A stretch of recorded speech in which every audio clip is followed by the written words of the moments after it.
Welcome back. It is, without question, the biggest sporting event on earth. The World Cup starts next week, and whether you call it soccer or football, the global visibility and engagement is unmatched. The United States is hosting the tournament along with Canada and Mexico.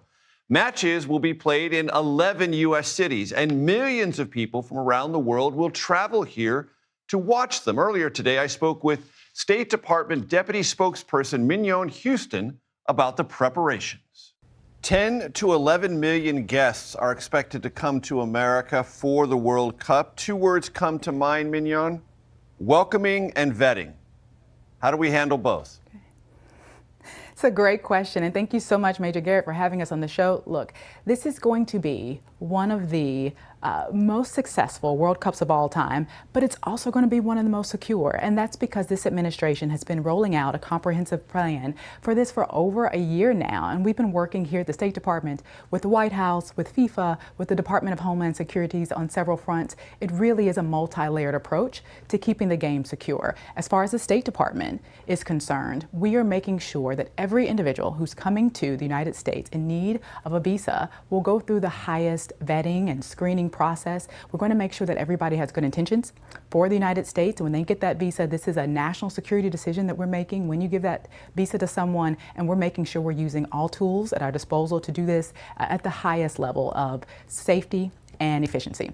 As it relates to security here on the ground, we're working across all government agencies as well. You probably heard the director of the White House, Giuliani, speak to what we're doing. We have provided on the federal government level $625 million across all of the 11 host cities to make sure they have what they need. They can pay overtime, they can have extra police officers, law enforcement, private sector companies who are helping as well. We are really making sure that it's safe and it's secure, and we're doing that on all fronts. In this vetting process for those coming to the country, is there a public health component to that? It's a great question. I mean, I think all Americans and all eyes right now are on the Ebola outbreak. We, in particular here at the Department of State, look, we have been mobilizing funds 24 hours after we found out about the outbreak. And really what we're seeing right now is the United States is the largest contributor right now on the ground. We have mobilized over $200 million for the Ebola outbreak response. We're setting up 50 clinics. We are making sure we have disaster response teams on the ground, but also working very closely with partner governments and with implementing partners. Now, as it relates to vetting, we have a very, very comprehensive plan outlined for foreigners who have been in these countries within the last 21 days. You are now prohibited from coming into the United States. That's under Title 42.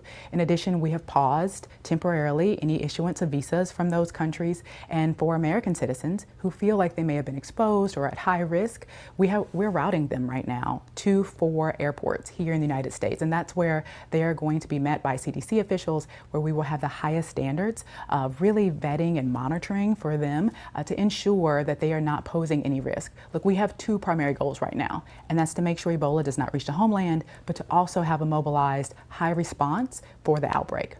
What about other infectious diseases, not Ebola? Because our own internal medical correspondents have said that Ebola is probably on the lower end of the risk profile for the World Cup. Well, look, this is a great question. And what we're seeing here at the Department of State, as you know, we realigned U.S. aid efforts to bring it here into the Department of State. We have a Global Health Security and Diplomacy Bureau. And really what we were seeing was a very fragmented system that was working on malaria, tuberculosis, HIV. And now that system is in one place. It's under one roof. That has allowed us to really mobilize funds very quickly for this Ebola outbreak, to mobilize people and support very quickly. And actually, in the DRC, as an example, we just in February provided $1.2 billion for an MOU to really treat and track and provide assistance for tuberculosis, malaria, HIV. So we're seeing right now 32 MOUs that we have across Africa. But this administration, and I'll say this, is really focused on making sure that all countries around the world are really taking greater responsibility and accountability for their citizens. In Africa, we're seeing this on the public health front. We're moving what we had before as a separate NGO complex that the United States was running, now moving those resources under the national health systems, under the governments. But in Europe, as you know, we're helping Europe and NATO countries to reach that 5% GDP spending on defense, working with Latin American countries to ensure they are putting in more resources to combat illegal immigration and to combat combat transnational organized crime in our East Asia and Pacific, making sure we're supporting critical minerals and diversifying supply chains. So really it's across the board. This administration is focused on making sure that governments and our partners and allies are really taking on more accountability and more responsibility. Before I let you go, two other issues.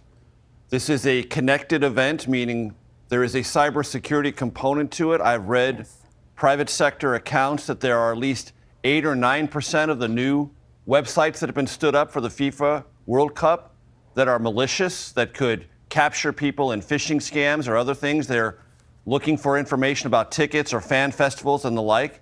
That's question one. Question two, the new Secretary of the Department of Homeland Security testified yesterday before Congress that the United States is behind the curve on counter-drone measures. Talk to me about both those things.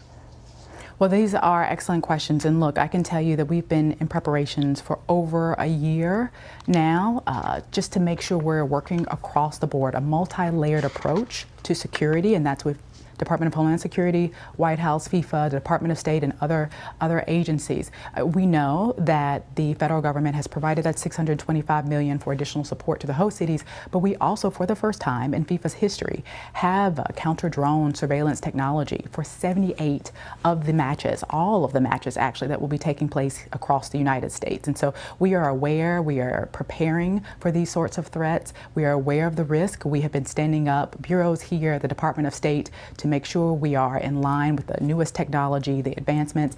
The times are changing, and we are too, and we are very prepared for these sorts of incidents. Mignon Houston, U.S. Department of State, I appreciate the time. Thank you. Thank you for having me.